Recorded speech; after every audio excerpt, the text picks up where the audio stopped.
தள்ளுபடி, அத்தனை பேரும் அல்லம்படி. 6 முதல் 60% வரை ஆடி தள்ளுபடியுடன் சூப்பர் சரவணா ஸ்டோர்ஸ், சென்னை, மதுரை, கோவை.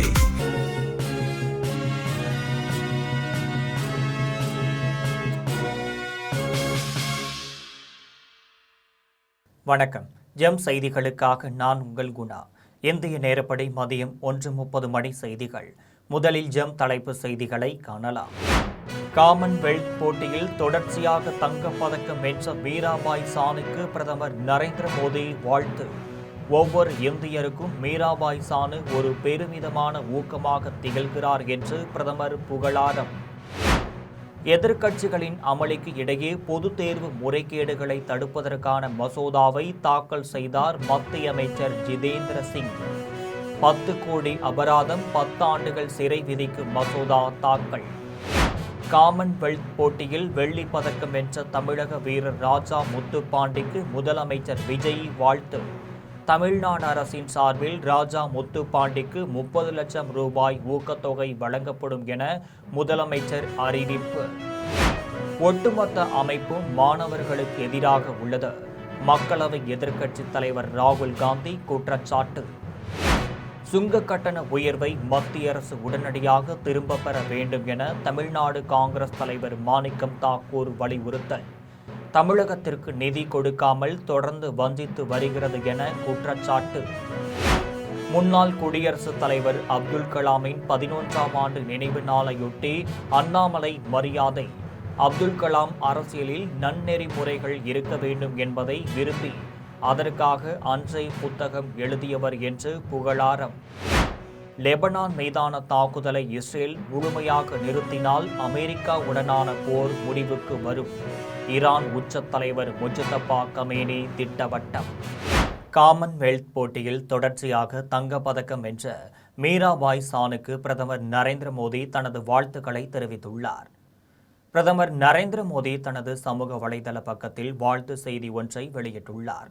அதில் திறமை மிக்க மீராபாய் சான் காமன்வெல்த் போட்டியில் 48 கிலோ பிரிவில் தனது அரிய திறமையை மீண்டும் வெளிப்படுத்தி தங்கப்பதக்கம் வென்று அசத்தி உள்ளதாக தெரிவித்துள்ளார். காமன்வெல்த் போட்டிகளில் தொடர்ச்சியாக தங்கம் வென்றதுடன் தனது 4வது காமன்வெல்த் பதக்கத்தை கைப்பற்றி ஒவ்வொரு இந்தியருக்கும் அவர் ஒரு பெருமிதமான ஊக்கமாக திகழ்கிறார் என்று குறிப்பிட்டுள்ளார். அவருக்கு தனது மனமார்ந்த வாழ்த்துக்களை தெரிவித்துக் கொள்வதோடு அவரது எதிர்கால முயற்சிகள் அனைத்தும் சிறப்பாக அமைய வாழ்த்தியுள்ளார். இனி விரிவான செய்திகளை காணலாம். நாடாளுமன்றத்தில் எதிர்க்கட்சிகளின் அமளிக்கு இடையே பொதுத் தேர்வு முறைகேடுகளை தடுப்பதற்கான மசோதாவை மத்திய அமைச்சர் ஜிதேந்திர சிங் தாக்கல் செய்தார். நாடாளுமன்ற மழைக்கால கூட்டத்தொடர் கடந்த 20ஆம் தேதி தொடங்கியது. அப்போது நீட் உள்ளிட்ட தேர்வுகளில் முறைகேடுகளை தடுப்பதற்காக மக்களவையில் பொது தேர்வுகள் சட்ட திருத்த மசோதா அறிமுகம் செய்யப்பட்டுள்ளது. எதிர்க்கட்சிகளின் அமளிக்கு இடையே மசோதாவை மத்திய அமைச்சர் ஜிதேந்திர சிங் அறிமுகம் செய்தார். வினாத்தாள் கசிவு, தேர்வு தொடர்பான மோசடிகளில் ஈடுபடுவோருக்கு 10 ஆண்டுகள் வரை சிறை தண்டனை விதிக்கும் வகையில் திருத்தம் செய்யப்பட உள்ளது. திட்டமிட்டு குற்றத்தில் ஈடுபடுபவர்களுக்கு குறைந்தபட்சம் 7 ஆண்டு சிறையும் 10 கோடி ரூபாய் அபராதம் விதிப்பதற்கான மசோதாவை தாக்கல் செய்தார். மழைக்கால கூட்டத்தொடர் தொடங்குவதற்கு முன்பாக நாடாளுமன்ற விவகாரத்துறை மத்திய அமைச்சர் கிரண் ரிஜிஜு பேசியபோது பொது தேர்வுகளில் முறைகேடுகளை தடுக்கும் திருத்த மசோதா 2026க்கு அனைத்து அரசியல் கட்சிகளும் முன்னுரிமை அளிக்க வேண்டும் என்று வலியுறுத்தினார். பிரதமர் நரேந்திர மோடி அறிவித்துள்ள தேர்வு சீர்திருத்த நடவடிக்கைகளின் முக்கிய அங்கமாக இந்த மசோதா உள்ளது என்று குறிப்பிட்டார். காமன்வெல்த் போட்டியில் வெள்ளி பதக்கம் வென்ற தமிழக வீரர் ராஜா முத்துப்பாண்டிக்கு தமிழ்நாடு அரசின் சார்பில் 30 லட்சம் ரூபாய் ஊக்கத்தொகை வழங்கப்படும் என்று முதலமைச்சர் விஜய் அறிவித்துள்ளார்.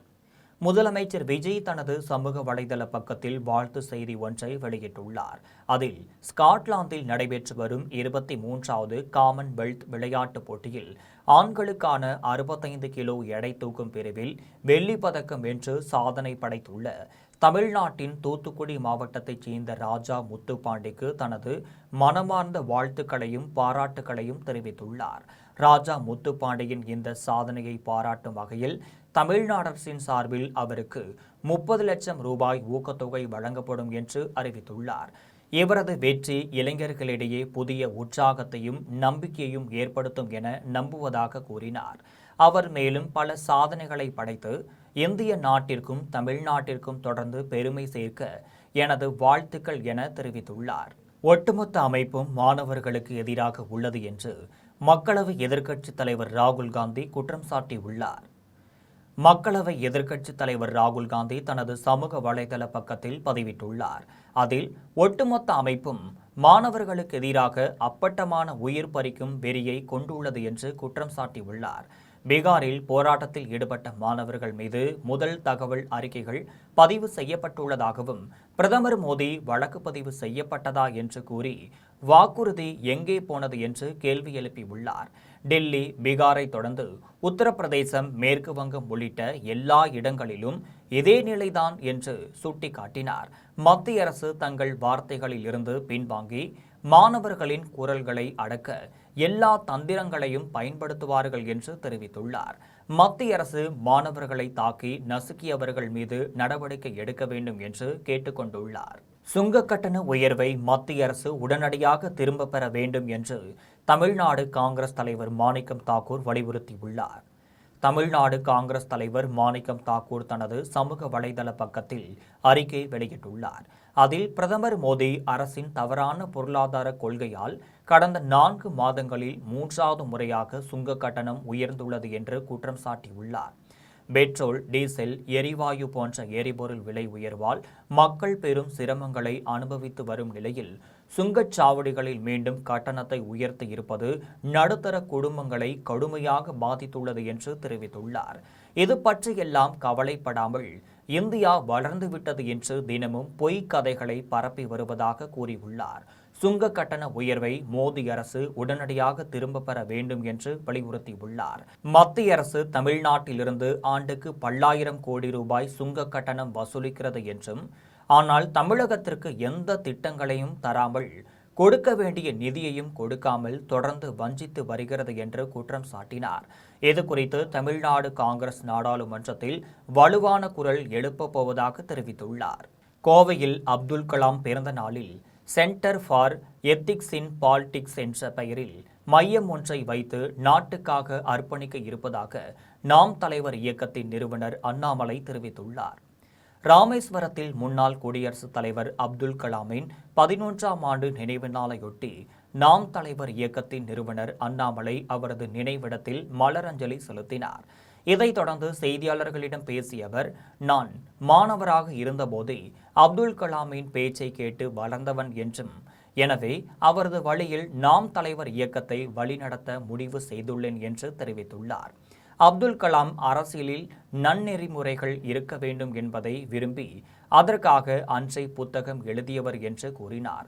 கோவையில் வருகின்ற அக்டோபர் 15ஆம் தேதி அப்துல் கலாம் பிறந்த நாளையொட்டி centre for ethics in politics என்ற பெயரில் மையம் ஒன்றை வைத்து நாட்டுக்காக அர்ப்பணிக்க இருப்பதாக தெரிவித்தார். தொடர்ந்து தமிழக அரசின் செயல்பாடு தற்போது எப்படி இருக்கிறது என்ற கேள்விக்கு பதிலளித்த அவர், கலாம் நினைவிடத்தில் அஞ்சலி செலுத்த வந்திருப்பதால் அரசியல் பேச விருப்பமில்லை என்று கூறினார். நோக்கம் அடுத்த ஒரு ஆண்டுல 1 லட்சம் பேருக்கு மேல அந்த சென்டர்ல இருந்து ட்ரெயின் ஆகி வெளியே வரணும்னு விருப்பப்படுறோம். ஏன்னா கலாம் ஐயாவுடைய கனவு பாலிடிக்ஸ்ல எத்திக்ஸ் இருக்கணும், கேபபிள் லீடர்ஸ் அரசியலுக்கு வரணும்னு விருப்பப்பட்டாங்க. கலாம் ஐயாவை நிறைய பேர் பின்பற்றுறாங்க, அதில் நாங்களும் ஒருவர். ஸோ அந்த சென்டர் கலாம் ஐயாவுடைய ஐடியல்ஸை சார்ந்து இருக்கும். அக்டோபர் 15ஆம் தேதி திறப்பு விழாவன்று தமிழக மக்களுக்கு அதை காண்பிக்க விரும்புகின்றோம். அதே நேரத்தில் அந்த சென்டர் என்ன செய்யும் அப்படிங்கிறது அன்னைக்கு விழாவரியா நாங்கள் பேசுறோம். தமிழக அரசோட செயல்பாடு உங்களுக்கு எப்படி சார் மெமோரியல் இருக்கும். லெபனான் மீதான தாக்குதலை இஸ்ரேல் முழுமையாக நிறுத்தினால் போர் முடிவுக்கு வரும் என்று ஈரான் உச்ச தலைவர் மொஜ்தபா கமேனி தெரிவித்துள்ளார். ஈரான் உச்ச தலைவர் மொஜ்தபா கமேனி தனது எக்ஸ் வலைதள பக்கத்தில் பதிவு ஒன்றை வெளியிட்டுள்ளார். அதில் ஹிஜ்புல்லாவின் பொறுமை, உன்னதம் மற்றும் தியாகத்தை பாராட்டி அவ்வமைப்பை அசையாத பாறை என்று வர்ணித்துள்ளார். மேலும் அமெரிக்காவுடன் போரை முடிவுக்கு கொண்டுவர லெபனான் மீதான இஸ்ரேலின் தாக்குதல்கள் முழுமையாக நிறுத்தப்பட வேண்டும் என்பதே ஈரானின் முதன்மை நிபந்தனை என்று தெரிவித்துள்ளார். தொடர்ந்து லெபனான் மீதான இஸ்ரேலின் தாக்குதல் நிறுத்தப்படுவது கட்டாயம் எனவும் திட்டவட்டமாக தெரிவித்துள்ளார். தாக்குதலுக்கு உள்ளான தெற்கு லெபனான் மக்களின் பொறுப்புணர்வையும் ஆதரவையும் பாராட்டி கொல்லப்பட்ட ஹிஜ்புல்லா தலைவர் சையத் ஹசன் நஸ்ரல்லா மற்றும் பிற தளபதிகளுக்கு அஞ்சலி செலுத்துவதாக குறிப்பிட்டுள்ளார். கோயம்பேட்டில் உள்ள கூவமாற்றில் நடைபெற்ற தூர்வாரும் பணியை நீர்வளத்துறை அமைச்சர் ஆனந்த் கொடியசைத்து தொடங்கி வைத்தார். சென்னை மற்றும் அதன் புறநகர் பகுதிகளில் உள்ள நீர்நிலைகளை தூர்வாரி பராமரிக்கும் பணியை நீர்வளத்துறையும் எக்ஸ்னோரா இன்டர்நேஷனல் தொண்டு நிறுவனமும் இணைந்து மேற்கொள்கிறது. இதனையொட்டி கோயம்பேட்டில் உள்ள கூவமாற்றில் நடைபெற்ற தூர்வாரும் பணியை நீர்வளத்துறை அமைச்சர் ஆனந்த் கொடியசைத்து தொடங்கி வைத்தார். மேலும் தூர்வாரும் பணியை பார்வையிட்டு ஆய்வு மேற்கொண்டார். இந்நிகழ்வில் சட்டமன்ற அரசு கொறடா சபரிநாதன், சென்னை மாவட்ட ஆட்சியர், மாநகராட்சி ஆணையர் உள்ளிட்ட துறை சார்ந்த அரசு அதிகாரிகள் கலந்து கொண்டனர். தாமிரபரணி கூட்டு குடிநீர் திட்டத்தில் சில தொழில்நுட்ப பிரச்சனைகள் உள்ளதாக விருதுநகர் சட்டமன்ற உறுப்பினர் செல்வம் தெரிவித்துள்ளார். விருதுநகர் சட்டமன்ற உறுப்பினர் அலுவலகத்தில் மத்திய சேனையைச் சேர்ந்த செல்வராஜ், சின்னம்மாள் தம்பதியரின் 6 வயது மகள் ஹரிணியின் சிறுநீரக அறுவை சிகிச்சைக்காக சட்டமன்ற உறுப்பினர் செல்வம் 1,31,000 ரூபாய் நிதியுதவி வழங்கினார். இதையடுத்து செய்தியாளர்களிடம் பேசிய அவர், நான் விஜய் மக்கள் இயக்கத்தில் இருந்தபோதும், மாவட்ட செயலாளராக இருந்தபோதும், தற்போது சட்டமன்ற உறுப்பினராக உயர்ந்த பிறகும் மக்களுக்கு சேவை செய்வதில் தனது நிலைப்பாட்டில் எந்த மாற்றமும் இல்லை என்று தெரிவித்தார். தாமிரபரணி கூட்டு குடிநீர் திட்டத்தில் சில தொழில்நுட்ப பிரச்சனைகள் உள்ளதாக கூறினார். குழாய்கள் இணைப்பு மற்றும் முறையான குடிநீர் விநியோகத்தில் உள்ள சிக்கல்கள் குறித்து நகராட்சி மற்றும் மாவட்ட நிர்வாகத்திடம் பேச்சுவார்த்தை நடத்தியுள்ளதாக தெரிவித்தார். மேலும் விரைவில் அனைவருக்கும் தடையின்றி சுத்தமான குடிநீர் வழங்க நடவடிக்கை எடுக்கப்படும் என தெரிவித்தார். கண்டிப்பாக தாமிரபரணி கூட்டு குடிநீர் திட்டத்தில் ப்ராப்ளம் இருக்குது. எப்படி இருக்குதுன்னு கேட்டிங்கன்னா, டாட் போர்ட் கனெக்ட் பண்ணியிருக்கிறாங்க. அந்த டாட் போர்டு வந்து முறையான தண்ணி வந்து நமக்கு அந்த கொடுக்குற லிட்டர் ப்ராடக்ட் தர்றதில்லை. அதை வந்து நம்ம மேடம் கலெக்டர் சார்ட்லலாம் பேசியிருக்கிறேன். முறையான நடவடிக்கை எடுத்து விரைவில் அந்த தண்ணியானது மக்களுக்கு வழங்கப்படும். அண்ணன் சொன்ன மாதிரி இந்த கலந்து தண்ணி வருது, சாக்கடை கலந்து ஒரு சில பகுதியில் வந்துச்சுன்னு சொல்லி பத்திரிகையாளர் நியூஸ்லையும் போட்டிருந்தீங்க. நானும் ஆய்வு பண்ணியிருக்கிறேன். அந்த நடவடிக்கையை எடுத்து நம்ம சரி பண்ணியிருக்கிறோம். மேற்கொண்டு இந்த மாதிரி நீ வருதுன்னு எங்கெங்கன்னு சொன்னீங்கன்னா அதை விரைந்து நாங்கள் நடவடிக்கை எடுத்து சரி பண்ணிடுவோம். தற்போதைய ஆட்சியில் பள்ளிக்கல்வித்துறை நேர்மையாக செயல்பட்டு வருவதாக அகில இந்திய ஆசிரியர் கூட்டமைப்பின் பொதுச் செயலாளர் அண்ணாமலை தெரிவித்துள்ளார். தென்காசி மாவட்டம் குற்றாலத்தில் உள்ள கலைவாணர் அரங்கத்தில் அகில இந்திய ஆசிரியர் கூட்டமைப்பின் மாநில தலைவர் எழிலரசன் தலைமையில் மாநில பொதுக்குழு கூட்டம் நடைபெற்றது. கூட்டத்தில் ஆசிரியர்களின் நலன் சார்ந்த பல்வேறு முக்கிய கோரிக்கைகள் தீர்மானங்களாக நிறைவேற்றப்பட்டன. இதையடுத்து கூட்டமைப்பின் பொதுச் செயலாளர் அண்ணாமலை செய்தியாளர்களிடம் பேசினார். அப்போது தமிழ்நாட்டிற்கு நீட் தேர்விலிருந்து முழுமையான விலக்கு அளிக்கப்பட வேண்டும் என்பதில் தமிழக ஆசிரியர் கூட்டமைப்பு உறுதியாக உள்ளதாக தெரிவித்தார். தற்போதைய ஆட்சியில் பள்ளிக்கல்வித்துறை நேர்மையாக செயல்பட்டு வருவதாக கூறினார். கடந்த ஆட்சி காலத்தில் ஆசிரியர்களுக்கான நிர்வாக மாறுதல் என்பது பெரிய வியாபாரமாக இருந்தது. ஆனால் தற்போதைய ஆட்சியில் அந்த நிலை மாறி வெளிப்படைத்தன்மை நிலவுவதாக தெரிவித்தார். பழைய அரசை விமர்சிப்பதிலே பிரயோஜனமல்ல. இந்த அரசில், தமிழ்நாடு முதலமைச்சர் விஜய் தலைமையில் அமைந்துள்ள அரசில் ஆசிரியர்கள், அரசு ஊழியர்களுக்கு செய்ய வேண்டும் என்ற ஒரு நல்லெண்ணம் இருக்கிறது. 4 மாதம் தான், 5 மாதம் தான் ஆகுது. ஏன்னா நாங்கள் 60 ஆண்டுகளுக்கு பின்னால் யதார்த்தமாக செய்தியாளர்களுடன் கலந்து கொள்கிறோம். ஊழலை ஒழிப்போம் என்பது மட்டுமல்ல, ஊழல் இல்லாத ஒரு ஆட்சியை நாங்கள் நடத்துவதுதான் எங்களுடைய இலக்கு. அம்மைய நாயக்கனூரில் உள்ள பேரூராட்சி ஊராட்சிகளில் பணிபுரியும் டெங்கு கொசு புழு ஒழிப்பு முன்கள பணியாளர்களின் மாவட்ட அளவிலான ஆலோசனை கூட்டம் நடைபெற்றது. திண்டுக்கல் மாவட்டம் அம்மைய நாயக்கனூரில் உள்ள பேரூராட்சி ஊராட்சிகளில் பணிபுரியும் டெங்கு கொசு புழு ஒழிப்பு முன்கள பணியாளர்களின் மாவட்ட அளவிலான ஆலோசனை கூட்டம் வட்டார தலைவர் பிரவீன்குமார் தலைமையில் நடைபெற்றது. இக்கூட்டத்திற்கு சிறப்பு அழைப்பாளராக மாநில தலைவர் ஜெயவேல் கலந்து கொண்டு பல்வேறு ஆலோசனைகளை வழங்கினார். இதில் பேரூராட்சி, ஊராட்சி உள்ளிட்ட உள்ளாட்சிகளில் 18 ஆண்டுகளுக்கு மேல் பணிபுரிந்து வரும் முன்கள பணியாளர்களுக்கு பணிவரை முறைப்படுத்த வேண்டும் மற்றும் பணி நிரந்தரம் செய்ய வேண்டும் என்பன உள்ளிட்ட பல்வேறு கோரிக்கைகளை வலியுறுத்தி தீர்மானம் நிறைவேற்றப்பட்டனர். இந்நிகழ்வில் மாவட்ட பொருளாளர்கள் பூமாதேவி, காளிமுத்து, ராமச்சந்திரன் உள்ளிட்ட ஏராளமானோர் கலந்து கொண்டனர். மேடவாக்கத்தில் பாரதிய ஜனதா கட்சி ஓபிசி அணி சார்பில் மிக பிரம்மாண்டமான பொதுக்கூட்டம் நடைபெற்றது. சென்னை மேடவாக்கத்தில் பாரதிய ஜனதா கட்சி ஓபிசி அணி சென்னை கிழக்கு மாவட்ட தலைவர் நந்தா ஏற்பாட்டில் மிக பிரம்மாண்டமான பொதுக்கூட்டம் நடைபெற்றது.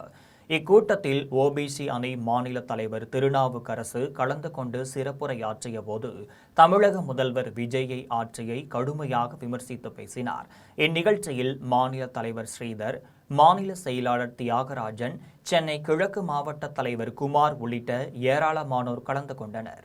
பெரம்பூரில் நடைபெற்ற தமிழர்களின் பாரம்பரிய விளையாட்டான மல்லர் கம்ப போட்டியில் ஏராளமான வீரர் வீராங்கனைகள் பங்கேற்று மல்லர் கம்பத்தில் ஏறி சாகசங்களை செய்து காட்டினர். சென்னை அருகே பெரம்பூரில் உள்ள ஒரு தனியார் பள்ளியில் மல்லர் மகாகுரு உலகதுரை ஐயாவின் பிறந்த நாளையொட்டி தமிழர்களின் பாரம்பரிய மல்லர் கம்பம் போட்டி நடைபெற்றது. 2 நாட்கள் நடைபெற்ற இந்த போட்டியில் 300க்கு மேற்பட்ட வீரர்கள் வீராங்கனைகள் கலந்து கொண்டு மல்லர் கம்பம் ஏறி சாகசம் செய்து காட்டினர். இப்போட்டியில் வெற்றி பெற்ற வீரர் வீராங்கனைகளுக்கு கோப்பைகளும் பதக்கங்களும் வழங்கப்பட்டனர். இந்த போட்டியினை தமிழ்நாடு மல்லர் கம்பம் கழகம் மற்றும் தமிழ்நாடு அமைச்சூர் மல்லர் கம்பம் கழகத்தைச் சேர்ந்த பிரகாஷ் ராமச்சந்திரன் ஆகியோர் ஏற்பாடு செய்திருந்தனர். மயிலாடுதுறையில் நடைபெற்ற இலவச இருதய பரிசோதனை மற்றும் பொது மருத்துவ முகாமில் ஏராளமான பொதுமக்கள் கலந்து கொண்டு பயனடைந்தனர். மயிலாடுதுறையில் உள்ள தருமபுரம் ஆதீனம் கல்லூரியில் இலவச இருதய பரிசோதனை மற்றும் பொது மருத்துவ முகாம் ரோட்டரி சங்கம் தனியார் மருத்துவமனை சார்பில் நடைபெற்றது. முகாமை கல்லூரி செயலாளர் செல்வநாயகம் தொடங்கி வைத்தார். இம்முகாமில் 258க்கும் மேற்பட்ட பயனாளிகள் கலந்து கொண்டனர். இதில் 153 பேருக்கு இசிஜி பரிசோதனையும் 118 பேருக்கு எக்கோ பரிசோதனையும் செய்யப்பட்டு இருதய பாதிப்புகள் கண்டறியப்பட்டனர். இதனைத் தொடர்ந்து 22 பேர் மேல் சிகிச்சைக்காக தனியார் மருத்துவமனைக்கு அனுப்பி வைக்கப்பட்டனர். பழனி தண்டாயுதபாணி சுவாமி மடத்திற்கு சொந்தமான சுமார் 100 கோடி ரூபாய் மதிப்பிலான நிலம் மோசடி விவகாரத்தில் சார் பதிவாளர் ஜஸ்டின் மணிகண்டன் சிபிசிஐடி அலுவலகத்தில் ஆஜராகினார். திண்டுக்கல் மாவட்டம் பழனி அடிவாரத்தில் உள்ள தண்டபாணி சுவாமிகள் மடத்தின் நில மோசடி தொடர்பாக பழனி கோவில் நிலங்கள் பிரிவு கண்காணிப்பாளர் முருகானந்தம் புகார் அளித்தார். இதன் அடிப்படையில் சார் பதிவாளர் ஜஸ்டின் மணிகண்டன், போலி டிரஸ்ட் பிரமுகர் முருகதாஸ் உள்ளிட்ட 4 பேர் மீது பழனி அடிவாரம் காவல் நிலையத்தில் வழக்கு பதிவு செய்யப்பட்டது. தமிழக அரசின் உத்தரவை தொடர்ந்து கடந்த 15ஆம் தேதி இவ்வழக்கு சிபிசிஐடி விசாரணைக்கு மாற்றப்பட்ட நிலையில் காவல்துறை கண்காணிப்பாளர் அஜய் தங்கம் தலைமையில் தீவிர விசாரணை மேற்கொண்டனர். இதனைத் தொடர்ந்து தென்மண்டல காவல் கண்காணிப்பாளர் சாஜிதா நேரடியாக வருகை தந்து கோவில் செயல் அலுவலர் கணபதி, கோவில் முன்னாள் இணை ஆணையர் மாரிமுத்து, ஓய்வு பெற்ற தாசில்தார் மாரியப்பன் உள்ளிட்டோரிடம் 6 மணி நேரத்திற்கு மேலாக விசாரணை மேற்கொண்டார். மேலும் வருவாய்த்துறை அலுவலர்கள் சார்பில் நிலத்தின் பல்வேறு காலகட்ட நில வகைப்பாடு தொடர்பான ஆதார ஆவணங்கள் சிபிசிஐடி அதிகாரிகளிடம் சமர்ப்பிக்கப்பட்டனர். இவ்வழக்கில் குற்றம் சாட்டப்பட்டுள்ள சார் பதிவாளர் ஜஸ்டின் மணிகண்டனுக்கு உயர்நீதிமன்ற கிளை ஏற்கனவே நிபந்தனை ஜாமீன் வழங்கியிருந்தது. இந்த நிலையில் அந்த உத்தரவுப்படி சார் பதிவாளர் ஜஸ்டின் மணிகண்டன் திண்டுக்கல் சிபிசிஐடி அலுவலகத்தில் விசாரணைக்காக ஆஜராகினார். தாம்பரத்தில் உள்ள தனியார் திரையரங்கு ஒன்றில் கார் நிறுத்துவது தொடர்பாக ஏற்பட்ட பிரச்சனையில் திரையரங்க பாதுகாவலரை இளம்பெண் ஒருவர் தாக்கிய வீடியோ காட்சிகள் சமூக வலைதளங்களில் வெளியாகி பரபரப்பு ஏற்படுத்தியுள்ளது. சென்னை அருகே தாம்பரத்தில் உள்ள தனியார் திரையரங்கு ஒன்றில் முதலமைச்சர் விஜய் நடித்த ஜனநாயகன் திரைப்படம் திரையிடப்பட்டது.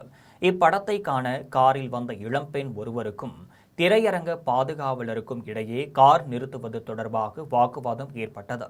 தகராறு முற்றவே காரில் இருந்து இறங்கிய அந்த இளம்பெண் முதியவர் என்றும் பாராமல் அப்பாதுகாவலரின் சட்டையை பிடித்து இழுத்து தாக்கியுள்ளார். இச்சம்பவம் தொடர்பான வீடியோ காட்சிகள் சமூக வலைதளங்களில் வெளியாகி வேகமாக பரவி வருகின்றனர். இதுகுறித்து தாம்பரம் காவல் நிலையத்தில் அளிக்கப்பட்ட புகாரின் பேரில் காவல்துறையினர் விசாரணை மேற்கொண்டு வருகின்றனர். கொடுங்கையூர் காவல் நிலைய ஆய்வாளர் மீது உடனடி துறை ரீதியான நடவடிக்கை எடுக்க வலியுறுத்தி பெரம்பூரில் தமுமுக நிர்வாகிகள் கண்டன ஆர்ப்பாட்டத்தில் ஈடுபட்டனர். சென்னை கொடுங்கையூர் காவல் நிலைய ஆய்வாளர் மீது உடனடி துறை ரீதியான நடவடிக்கை எடுக்க வலியுறுத்தி பெரம்பூரில் தமுமுக சார்பில் கண்டன ஆர்ப்பாட்டம் நடைபெற்றது. கொடுங்கையூர் காவல் நிலையத்தில் பொதுமக்கள் புகார் அளிக்க வரும்போது பணம் பெற்றுக்கொண்டே பிரச்சனைகளை முடித்து வைப்பதாகவும் அதிகாரத்தை தவறாக பயன்படுத்தி ஒருதலைபட்சமாக செயல்படுவதாகவும் தமுமுக நிர்வாகிகள் குற்றம் சாட்டினர். தொடர்ந்து தமுமுக நிர்வாகிகளுடன் காவல்துறை அதிகாரிகள் பேச்சுவார்த்தை நடத்தினர். குற்றச்சாட்டுகள் தொடர்பாக உரிய விசாரணை நடத்தி நடவடிக்கை எடுக்கப்படும் என அதிகாரிகள் உறுதியளித்ததை அடுத்து அனைவரும் அங்கிருந்து கலைந்து சென்றனர். இந்த சம்பவம் பெரம்பூர் பகுதியில் பெரும் பரபரப்பை ஏற்படுத்தியுள்ளது. புழல் அருகே ஏடிஎம் இயந்திரத்தில் ஸ்டிக்கர் ஒட்டி நூதன முறையில் கொள்ளையில் ஈடுபட்ட திரிபுராவைச் சேர்ந்த இருவரை காவல்துறையினர் கைது செய்து சிறையில் அடைத்துள்ளனர். சென்னை கல்பாளையம் பகுதியில் உள்ள தனியார் வங்கி ஏடிஎம்மில் கடந்த மாதம் 23ஆம் தேதி வாடிக்கையாளர் ஒருவர் 20,000 ரூபாய் எடுக்க முயன்றபோது இயந்திரத்தில் இருந்து பணம் வரவில்லை. ஆனால் அவரது வங்கி கணக்கிலிருந்து பணம் பிடித்தம் செய்யப்பட்டதாக குறுஞ்செய்தி வந்ததால் அதிர்ச்சி அடைந்தார். பின்னர் இது குறித்து வங்கி நிர்வாகத்திடம் புகார் அளித்தார். இதனைத் தொடர்ந்து வங்கி நிர்வாகம் தொழில்நுட்ப வல்லுநர்களை கொண்டு ஏடிஎம் இயந்திரத்தை ஆய்வு செய்தனர். அப்போது பணம் வெளியே வரும் பகுதியில் மர்ம நபர்கள் ஸ்டிக்கர் ஒட்டி வைத்திருந்தது கண்டுபிடிக்கப்பட்டது. இதனால் பணம் வெளியே வந்தாலும் வாடிக்கையாளர்களால் அதை எடுக்க முடியாமல் பணம் வரவில்லை என்று நினைத்து திரும்பி சென்றனர். இதன் பிறகு குற்றவாளிகள் ஸ்டிக்கரை அகற்றி அதில் சிக்கியிருந்த பணத்தை எடுத்து சென்றது தெரியவந்தது. மேலும் விசாரணையில் இதே முறையில் 4 வாடிக்கையாளர்களிடம் இருந்து மொத்தம் 30,500 ரூபாய் கொள்ளையடிக்கப்பட்டது தெரியவந்தது. இதுகுறித்து வங்கியின் மேலாளர் விஜயலட்சுமி புழல் காவல் நிலையத்தில் புகார் அளித்தார். புகாரின் பேரில் வழக்கு பதிவு செய்த காவல்துறையினர் ஏடிஎம் மையத்தின் சிசிடிவி காட்சிகளை ஆய்வு செய்து குற்றவாளியை தீவிரமாக தேடி வந்தனர். விசாரணையின் முடிவில் திரிபுரா மாநிலத்தைச் சேர்ந்த ராஜீப் ஆலம், நியாஸ் உதீன் ஆகிய இருவரையும் காவல்துறையினர் கைது செய்தனர். மேலும் அவர்களிடம் இருந்து 10,000 ரூபாய் பணத்தை மீட்டனர். இதில் கைது செய்யப்பட்ட இருவருக்கும் எதிராக சோழவரம் காவல் நிலையத்தில் இதுபோன்ற ஏடிஎம் திருட்டு வழக்கு ஏற்கனவே நிலுவையில் இருப்பது தெரியவந்தது. இதையடுத்து கைது செய்யப்பட்ட இருவரையும் காவல்துறையினர் புழல் மத்திய சிறையில் அடைத்தனர். பணம் வராத சூழலில் உடனடியாக வங்கியோ அல்லது காவல்துறையோ தொடர்பு கொண்டு புகார் அளிக்க வேண்டும் என்று காவல்துறையினர் பொதுமக்களுக்கு எச்சரிக்கை விடுத்துள்ளனர். தாம்பரம் சானிட்டோரியத்தில் உள்ள மெப்ஸ் பொருளாதார மண்டலத்தில் உள்ள தனியார் நிறுவனம் ஒன்றில் பணியாற்றி வந்த காவலர் ஒருவர் மர்மமான முறையில் உயிரிழந்த சம்பவம் அப்பகுதியில் பெரும் பரபரப்பை ஏற்படுத்தியுள்ளது. சென்னை அருகே தாம்பரத்தைச் சேர்ந்த முதியவர் முனியன் தாம்பரம் சானிட்டோரியத்தில் உள்ள மெப்ஸ் பொருளாதார மண்டலத்தில் உள்ள தனியார் நிறுவனம் ஒன்றில் காவலாளியாக பணியாற்றி வந்தார். அவர் வழக்கம் போல் இரவு அங்கு பணிக்கு சென்ற நிலையில் அங்குள்ள கார் நிறுத்துமிடத்தில் மர்மமான முறையில் இறந்து கிடந்தார். இதுகுறித்து தகவல் அறிந்து சம்பவ இடத்திற்கு வந்த தாம்பரம் காவல்துறையினர் உடலை கைப்பற்றி பிரேத பரிசோதனைக்காக அரசு மருத்துவமனைக்கு அனுப்பி வைத்தனர். மேலும் இச்சம்பவம் குறித்து காவல்துறையினர் தீவிர விசாரணை மேற்கொண்டு வருகின்றனர். தாராபுரத்தில் புனித ஞான பிரகாசியார் ஆலயத்தின் 173ஆம் ஆண்டு தேர் திருவிழா மிக சிறப்பாக நடைபெற்றது. திருப்பூர் மாவட்டம் தாராபுரத்தில் புனித ஞான பிரகாசியார் ஆலயத்தின் 173ஆம் ஆண்டு தேர் திருவிழா பங்கு தந்தை இருதயராஜ் தலைமையில் நடைபெற்றது. இதனை முன்னிட்டு அலங்கரிக்கப்பட்ட தேர் முக்கிய சாலைகள் வழியாக வலம் வந்து ஆலயத்தை வந்தடைந்தது. தேவ தூதுவர்களின் இறை வசனங்கள் வாசிக்கப்பட்ட நிலையில் பக்தர்கள் குழந்தை இயேசு, அன்னை மரியாள் மற்றும் இயேசுநாதர் ஆகியோரின் திருவுருவங்களை தோளில் சுமந்து தங்களது நேர்த்தி கடனை செலுத்தி சிறப்பு வேண்டுதல்களை நிறைவேற்றினர்.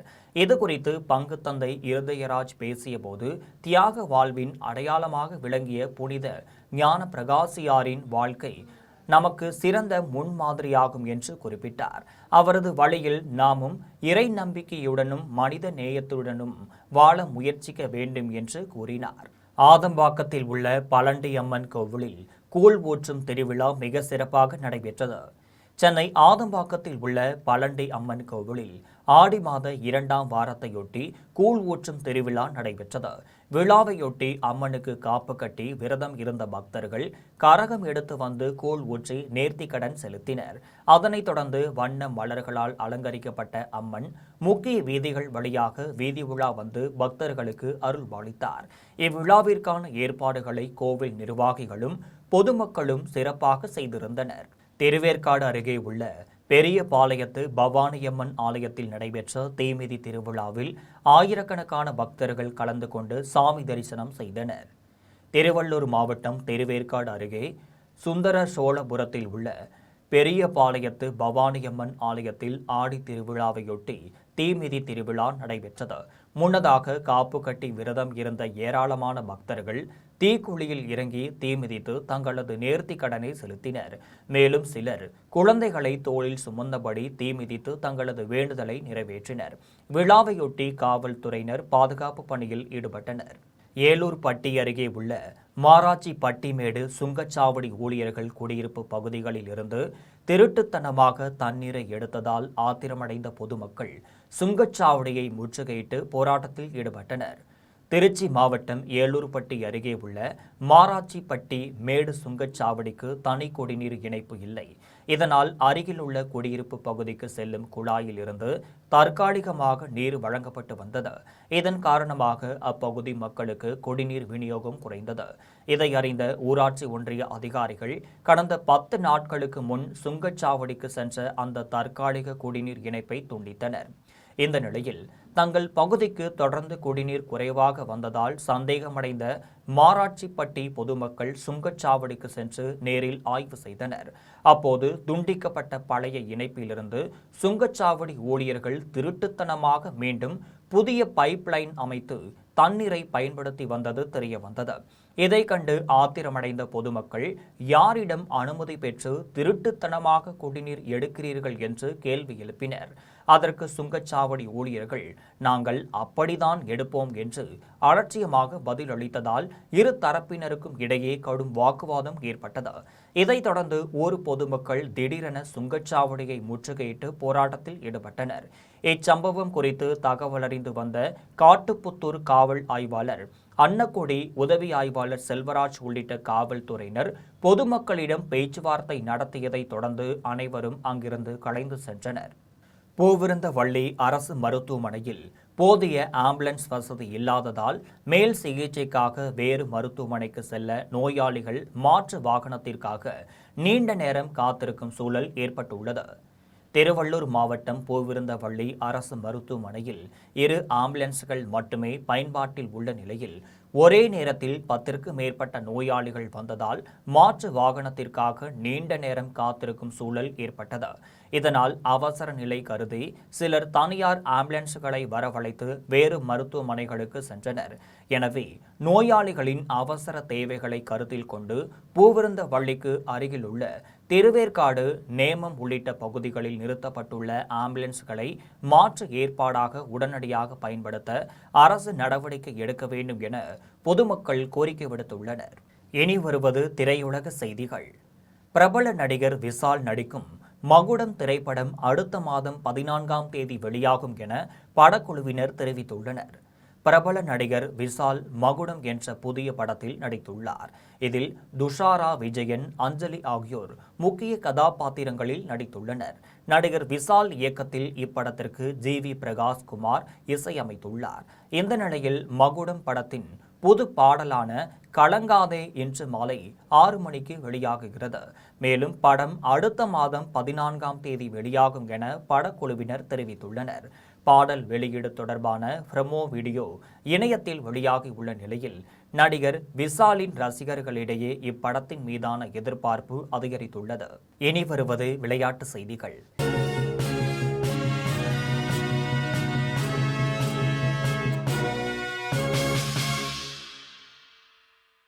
ஸ்காட்லாந்தில் நடைபெற்ற காமன்வெல்த் ஆண்களுக்கான குத்துச்சண்டை போட்டியில் இந்தியாவின் ஜதுமணி சிங் பாகிஸ்தானின் சுமாமா ரஹ்மானை வீழ்த்தி வெற்றி பெற்றுள்ளார்.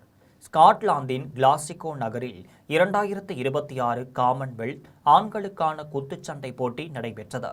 இந்த போட்டியில் இந்தியாவின் ஜதுமணி சிங் பாகிஸ்தானின் சுமாமா ரஹ்மானுடன் மோதினார். இதில் சிறப்பாக விளையாடிய இந்தியாவின் ஜதுமணி சிங் 5-0 என்ற புள்ளி கணக்கில் பாகிஸ்தானின் சுமாமா ரஹ்மானை வீழ்த்தினார். இதன் மூலம் ஜதுமணி சிங் காலிறுதிப் போட்டிக்கு முன்னேறியுள்ளார். இனி வருவது தங்கம், வெள்ளி மற்றும் பங்குச்சந்தை விலை நிலவரம்.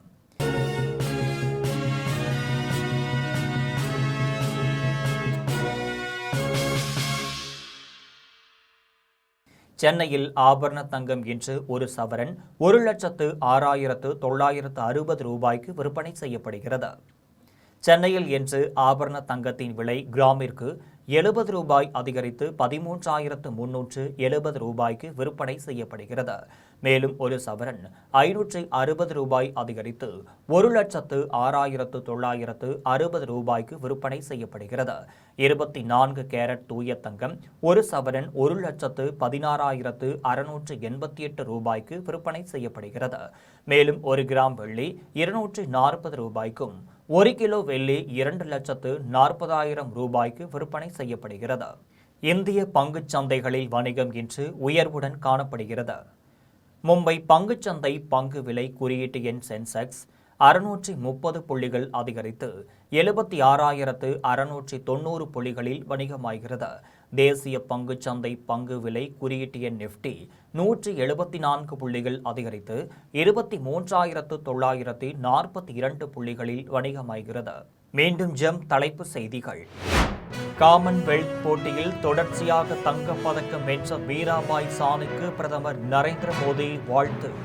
ஒவ்வொரு இந்தியருக்கும் மீராபாய் சானு ஒரு பெருமிதமான ஊக்கமாக திகழ்கிறார் என்று பிரதமர் புகழாரம். எதிர்க்கட்சிகளின் அமளிக்கு இடையே பொதுத் தேர்வு முறைகேடுகளை தடுப்பதற்கான மசோதாவை தாக்கல் செய்தார் மத்திய அமைச்சர் ஜிதேந்திர சிங்.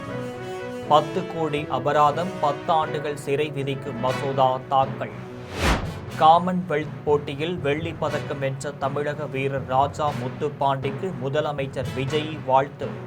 தமிழ்நாடு அரசின் சார்பில் ராஜா முத்துப்பாண்டிக்கு 30 லட்சம் ரூபாய் ஊக்கத்தொகை வழங்கப்படும் என முதலமைச்சர் அறிவிப்பு. ஒட்டுமொத்த அமைப்பும் மாணவர்களுக்கு எதிராக உள்ளது. மக்களவை எதிர்க்கட்சித் தலைவர் ராகுல் காந்தி குற்றச்சாட்டு. சுங்க கட்டண உயர்வை மத்திய அரசு உடனடியாக திரும்ப பெற வேண்டும் என தமிழ்நாடு காங்கிரஸ் தலைவர் மாணிக்கம் தாக்கூர் வலியுறுத்தல். தமிழகத்திற்கு நிதி கொடுக்காமல் தொடர்ந்து வஞ்சித்து வருகிறது என குற்றச்சாட்டு. முன்னாள் குடியரசுத் தலைவர் அப்துல் கலாமின் 11ஆம் ஆண்டு நினைவு நாளையொட்டி அண்ணாமலை மரியாதை. அப்துல் கலாம் அரசியலில் நன்னெறிமுறைகள் இருக்க வேண்டும் என்பதை விரும்பி அதற்காக அன்றை புத்தகம் எழுதியவர் என்று புகழாரம். லெபனான் மீதான தாக்குதலை இஸ்ரேல் முழுமையாக நிறுத்தினால் அமெரிக்காவுடனான போர் முடிவுக்கு வரும். ஈரான் உச்சத் தலைவர் முஜ்தபா கமேனி திட்டவட்டம். இத்துடன் ஜெம் செய்திகள் நிறைவடைகின்றனர். மீண்டும் ஜெம் செய்திகள் மாலை 6 மணிக்கு. உடனுக்குடன் செய்திகளை காண gemlive.tv என்ற இணையதளத்தில் இணைந்திருங்கள். நன்றி, வணக்கம்.